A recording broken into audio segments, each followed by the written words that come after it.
अस्सलामुअलैकुम नाजरीन, खबर है के साथ मैं हूं मियां शाहिद। नाजरीन, वर्ल्ड बैंक की रिपोर्ट है कि पाकिस्तान को हर 10 साल बाद एक मेगा डैम की ज़रूरत है, लेकिन पाकिस्तान आप जानते हैं कि पानी के बहरान का शिकार है। देर आए दुरुस्त आए, अब दयामर बादशाह डैम तामीर होना शुरू हो चुका है। इस डैम की बहुत सी अहमियत है। एक अहमियत यह है कि इस डैम से 4500 मेगावाट न सिर्फ बिजली पैदा होगी बल्कि 60 लाख एकड़ फिट पानी भी ज़ख़ीरा होगा। इस डैम की तामीर से जो फ़ायदा होगा वो इस इलाके को तो होगा, लेकिन पाकिस्तान के लिए ये गेम चेंजर मंसूबा है, क्योंकि इससे 12 माह बिजली भी पैदा होगी। यहाँ से पानी जब जाएगा दरिया सिंध में तो आगे दासू डैम है, उससे भी बिजली पैदा होगी। खाड़ प्रोजेक्ट्स हैं, वहाँ भी बिजली पैदा होगी। तरबेला डैम से तो पहले ही बिजली पैदा होती है और तरबेला डैम की लाइफ भी बढ़ जाएगी। ये डैम अब तामीर के मुख्तलिफ मराहिल से गुजर रहा है। नीचे दरिया सिंध नज़र आ रहा होगा। ये दरिया सिंध जो है वो बड़ी गहराई में है, हम बड़ी ऊंचाई पर खड़े हैं। वहाँ पर हम आपको ले जाएंगे और तामीर के मुख्तलिफ मराहिल जो हैं वो दिखाएंगे, और वो भी जगह दिखाएंगे जहाँ पर अबासीन यानी दरियाओं का बाप दरिया सिंध का रुख मोड़ा गया है, और उसका रुख मोड़ कर जो डैम साइट है उस पर काम जारी है। जब ये डैम साइट मुकम्मल हो जाएगी तो उस वक्त उस पानी को जो है वो बिल्कुल दरिया अपनी जगह ले लेगा, और वहाँ से जो है वो दरिया डैम जो है वो भर जाएगा, और उसके बैकग्राउंड पे जो झील होगी वो 100 किलोमीटर से भी ज़ायद लंबाई की झील है। वहाँ पर पानी का ज़ख़ीरा, बहुत बड़ा ज़ख़ीरा यहाँ पर मौजूद होगा, और बड़ा ही खूबसूरत डैम उस वक्त नज़र आएगा जब ये मुकम्मल हो जाएगा। अब डैम के मुख्तलिफ जो मराहिल हैं तामीर के, वो हम आपको दिखाते हैं। सबसे पहले हम बात करेंगे इस हवाले से GM दयामर बादशाह डैम इंजीनियर नज़ाकत साहब से। आइए उनकी तरफ चलते हैं, उनसे बात करते हैं और उनसे पूछते हैं कि डैम की जो तामीर है वो किन मराहिल पर पहुंची है, और इसकी तामीर में और कौन कौन से चैलेंजेस और कौन कौन से मराहिल बाकी हैं। आइए चलते हैं। नाज़रीन, इस वक्त हम मेरे साथ मौजूद हैं दयामर बादशाह डैम के जनरल मैनेजर नज़ाकत हुसैन साहब। उनसे बात करते हैं कि ये डैम के जो मराहिल हैं, तामीरी मराहिल, वो कहाँ तक पहुँचे हैं, कितना डैम की तामीर हो चुकी है, कितने मराहिल बाकी हैं, डैम कब कंप्लीट होगा, और उससे सस्ती बिजली कब जो है वो जनरेट होगी, और जो पानी यहाँ पर ज़ख़ीरा होगा वो कितना ज़ख़ीरा होगा, और वो कब तक डैम जो है मुकम्मल हो जाएगा। तो मेरे साथ मौजूद हैं, बात करते हैं। अस्सलाम वालेकुम sir. Tarbela dam, Mangla dam हमने बनते हुए नहीं देखे, कौम ने बनते हुए नहीं देखे। दयामर बादशाह डैम एक बिग डैम है, इसको मेगा डैम कहते हैं। इसको अब बनते हुए कौम देख रही है। कितनी तामीर हो चुकी है इसकी, कितने मराहिल बाकी हैं, किन किन साइट्स पर काम चल रहा है, जहां हम खड़े हैं ये क्या है? बिस्मिल्लाहिर्रहमानिर्रहीम। शाहिद साहब, आपको बहुत शुक्रिया। सबसे पहले तो मैं JNN की टीम को खुशामदीद कहता हूँ दुनिया के सबसे बड़े डैम के साइट पर। थोड़ी सी हिस्ट्री में बताता चलूँ कि 2020 में हमारा जो कॉन्ट्रैक्टर है पावर चाइना और FW वो यहाँ पर मोबिलाइज हुए हैं, और जिस जगह पर हम खड़े ये बेसिकली कहलाते हैं LLO कहते हैं, लो लेवल आउटलेट कहते हैं। अगर आप देखें हमारे राइट साइड पे देखेंगे तो हमारे राइट बैंक है और वो लेफ्ट बैंक है। 2020 से पहले ये राइट बैंक ये वाला हिस्सा पूरा वहाँ तक पहाड़ था। ये पहाड़ था पूरा? जी, वहाँ से लेकर ये पूरा पहाड़ था यहाँ तक। इस पहाड़ को उन्होंने अब एक्सपेक्ट करके मटेरियल साफ़ करके हमें एरिया नंबर 13 और 14 में लेके गए, जो हम बाद में आपको विजिट करा लेंगे, आप दिखा देंगे। यहाँ से सारा मटेरियल हम एरिया नंबर 13, 14, 15 में लेके गए। वहाँ पर यह कि दुनिया का दूसरा बड़ा क्रशिंग प्लांट लगा हुआ है। इस क्रशिंग प्लांट में हम जितनी भी हम यहाँ राख लेके गए वहाँ पर उसको क्रश करते हैं 4 मुख्तलिफ साइज़ में। उस राख को वहाँ से, उस मटेरियल को वहाँ से हम एक कन्वेयर बेल्ट टनल है जो कि आप देख लें यहाँ से नज़र आ रही है। ये कोई 2.3 किलोमीटर लंबी टनल है। ये लेफ्ट बैंक से होती हुई हमारे बेचिंग प्लांट तक जाएगी। वहाँ से इस मटेरियल को हम यूटिलाइज़ करेंगे, कंक्रीट में हम इस्तेमाल करेंगे। वहाँ से फिर कन्वेयर बेल्ट और डिफरेंट मशीन्स के ज़रिए हम यहाँ डैम पे लाके हम उसको पोर करेंगे। तो ये हमारी मुख्तसर सी हिस्ट्री है। अगर आप सामने देखते हैं ये लेफ्ट बैंक है। अगर आप देखें ऊपर हमारा जो मैक्सिमम रिजर्वायर लेवल है 1170 तक चला जाएगा, 1170। और हमारे रिवर बेड यहाँ पर जो लेवल है इस वक्त 950 है। तकरीबन 220 मीटर यहाँ से हम ऊपर की तरफ अपने डैम उठा लेंगे। जहाँ हम खड़े हैं यहाँ पर कंक्रीट भरी जाएगी, और ये जो रिवर है यहाँ पर बहता था, अभी जो रिवर बहता हुआ शोर मचाता हुआ नज़र आ रहा है, ये इधर ही बहता था या इसको रोका गया है? नहीं, ये हमारी, अगर आप देखें तो ये हमारी डाइवर्शन कैनाल है। इसको 100 ईयर फ्लड के लिए डिज़ाइन किया गया है। 15,000 क्यूबिक डिस्चार्ज ये कैरी कर सकती है।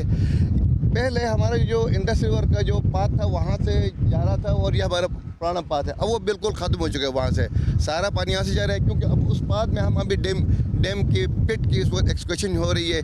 और ये डैम पिट आपको पता है, दुनिया में किसी भी डैम में जब हम काम करते हैं तो सबसे अहम इम्पॉर्टेंट इशू जो होता है उसका डाइवर्शन होता है। तो अल्लाह के फजल से उसके डाइवर्शन को हमने कामयाबी के साथ कंप्लीट कर लिया। लास्ट ईयर हमने कंप्लीट कर ली है और इस वक्त हम डैम पिट में हमारी एक्सकवेशन चल रही है। डैम पिट हमने कोई 52 मीटर हमने जो हमारा रिवर का सरफेस है, बेड लेवल है, उससे हमने 52 मीटर नीचे जाना है। इस वक्त हमारे से 14 मीटर रह गया। आलमोस्ट हम इसके तकरीबन 75% कंप्लीट कर चुके हैं इसकी पिट। इंशाल्लाह ताला इस साल दिसंबर में हमारी आरसीसी कंक्रीटिंग शुरू हो जाएगी डैम पिट के अंदर। जी सर, डैम कब मुकम्मल होगा, बिजली कब बनेगी, पानी कब मिलेगा, वो वक्त कब आएगा? देखिए, ये जैसे कि आपको मैंने बताया कि दुनिया का सबसे बड़ा डैम है। इसमें डिफरेंट स्टेजेस हैं। सबसे पहले हम इस डाइवर्शन के बाद जो हम डैम बनाते हैं, तो ये डैम की इंशाल्लाह कंप्लीशन जो टाइम है दिसंबर 2030 है। दिसंबर 2030 पे ये डैम इंशाल्लाह फिल हो जाएगा। इस पे सब पानी को बाद में हम यूटिलाइज़ कर सकेंगे। इसके बाद हमारे पास हम अभी टेंडरिंग की तरफ जा रहे हैं। 2 पावर हाउसेस है, एक राइट बैंक पे है, एक लेफ्ट बैंक पे है। दोनों पावर हाउसेस में तकरीबन 2250 मेगावाट एक से जनरेट करें, 2250 मेगावाट दूसरी तरफ से जनरेट। टोटल जो इसकी जनरेशन कैपेसिटी होगी 4500 मेगावाट की। ये दुनिया की सबसे सस्ती बिजली हमारे मुल्क के लिए अवेलेबल होगी। इसमें जो टोटल पानी हम स्टोर करेंगे वो 6.4 मिलियन एकड़ फीट है। और इससे इंशाल्लाह ताला डाउन स्ट्रीम एरियाज़ में, पंजाब में, सिंध में और केपी और दूसरे एरियाज़ में अल्लाह ताला ने चाहा तो 1.2 मिलियन एकड़ जो ज़मीन हो उसको एक्स्ट्रा ज़मीन हम ज़ेर काश लाएंगे।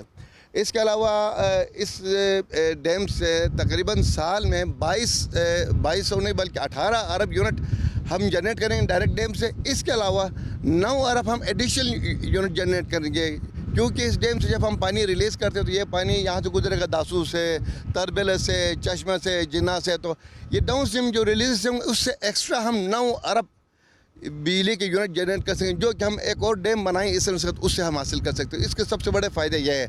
दूसरा बड़ा फ़ायदा वो ये है कि इससे डाउन स्ट्रीम पे जो भी डैम हम बनाने जा रहे हैं या बनाएंगे मुस्तकबिल या बने हुए, जैसे कि आप देखते हैं हमारे तरबेले डैम है। तरबेले डैम की लाइफ इंशाल्लाह 50 साल इसकी डैम की वजह से बढ़ जाएगी वहाँ पर। फंडिंग कहाँ से आएगी, क्योंकि डैम के लिए फंडिंग बहुत ज़रूरी होती है और ये डैम जो है मेगा डैम है और इससे 2000 अरब रुपए से ज़ायद की फंडिंग इस पे दरकार है, वो कहाँ से आएगी? वापडा ने इतनी बेहतरीन स्टडी इसके लिए डेवलप की है। आपको पता है कि इस डैम के लिए हमें बाहर की जो डोनर्स है जैसे ADB है या वर्ल्ड बैंक है वो हमें फ़ंड नहीं कर रहे हैं। तो इसके लिए हमारे अपने गवर्नमेंट ऑफ पाकिस्तान ने फिर वापडा के स्टडी है को 3 मुख्तलिफ उसमें डिवाइड किया हुआ है। उसमें कि टोटल जो मैं आपको बताता हूँ इसमें 3 PC1 है। PC1 लैंड एक्विजिशन है, पूरे गवर्नमेंट ऑफ पाकिस्तान दे रही है। दूसरा वाला PC1 डैम पार्ट है, जिसमें ये कि टोटल जो हमारा जो कॉन्ट्रैक्ट हुआ है चाइनीज़ के साथ 442 अरब का, अब इसकी फर्दर रिवीजन हो रही है। रिवीजन हो गया, गवर्नमेंट पाकिस्तान हमने रिवाइज PC1 सबमिट किया हुआ है। उसकी जो कास्ट है 1050 अरब के करीब है। तो इसमें 20% वापडा की इक्विटी है, 31% कमर्शियल बैंकों से हम ले रहे हैं। इसके अलावा 49% पब्लिक सेक्टर डेवलपमेंट प्रोग्राम है जो गवर्नमेंट ऑफ पाकिस्तान हमें फंडिंग कर रही है। दूसरा ये होता है कि ये तो कहा जाता है कि जो बादशाह डैम है, दरियामर बादशाह डैम, ये गेम चेंजर है पाकिस्तान के लिए।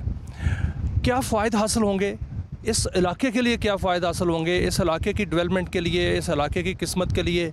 क्या क्या इसमें प्रोजेक्ट्स और डेवलपमेंट्स के प्रोजेक्ट्स रखे गए? आपको मैं बताते चलूँगा, अगर आप देखें हम राइट बैंक पे एक रोड अगर आप नज़र आ रही है, आप देखें ये रोड तकरीबन 180 किलोमीटर लंबी रोड है।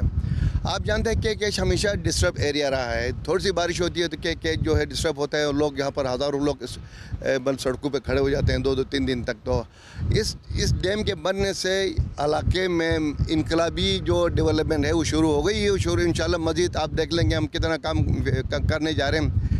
रिसेंटली जो गवर्नमेंट ऑफ गिलगित बाल्टिस्तान ने हमें जो उन्होंने कहा कि डेवलपमेंट स्कीमें दी वो 36 अरब की है। इसके अलावा वापडा भी अपने तरफ से हम कर रहे हैं कि कोई 20-30 अरब के हम अलग डेवलपमेंट प्रोजेक्ट बनाने जा रहे हैं। इस वक्त जो हम प्रोजेक्ट कंप्लीट कर चुके हैं उसमें आप जाएंगे यहाँ से कोई तकरीबन 70-80 किलोमीटर दूर हमारे कैडेट कॉलेज है, हरपंदास अपना धरंगदास कहते हैं कैडेट कॉलेज है। दुनिया के बेहतरीन खूबसूरत बिल्डिंग है, वापडा ने बनाई है। इस वक्त क्लासें वहाँ शुरू हो चुकी हैं। इसके अलावा हम हरपंदास में इनके प्लॉट्स उनके लिए बनाने लोकल लोग के लिए वो कोई 4 बिलियन के उससे हम इसको एक्सपेंडिचर कर रहे हैं। इसके अलावा चिलास वाटर सप्लाई स्कीम है, चिलास सीवरेज स्कीम है, फिर यहाँ पर हमारे थोर में डिफरेंट रोड्स बन रहे हैं यहाँ पर।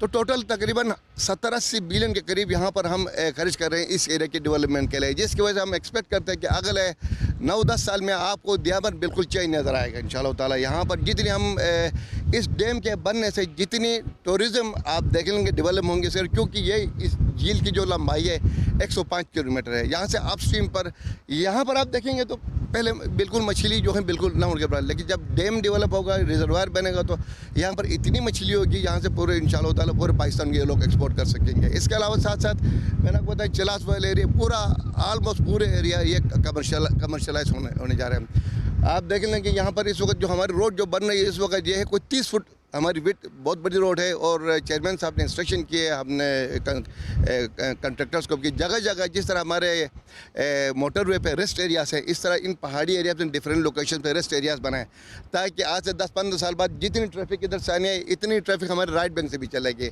तो कहीं पर भी जो आजकल ड्यू टू वेदर इंटरप्शन होती है वो ख़त्म हो जाएगी और लोग ईजिली यहाँ से एबटाबाद जाना हो या गिलगित जाना हो तो उनको चंद घंटों में पहुँच सकेंगे चीज़ें सारी। बहुत शुक्रिया।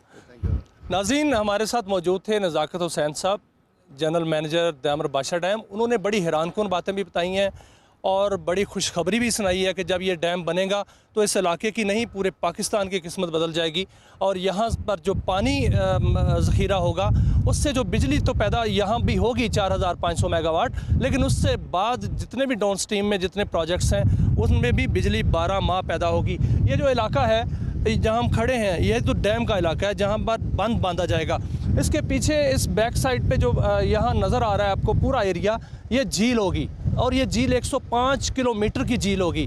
और इस 105 किलोमीटर की जब झील बन जाएगी, डैम तामीर हो जाएगा, तो ये इलाका इतना खूबसूरत होगा कि पूरी दुनिया यहाँ पर सैरो सियाहत के लिए आएगी और वो एक इकनॉमिक एक्टिविटी जो है वो अलग से जनरेट होगी।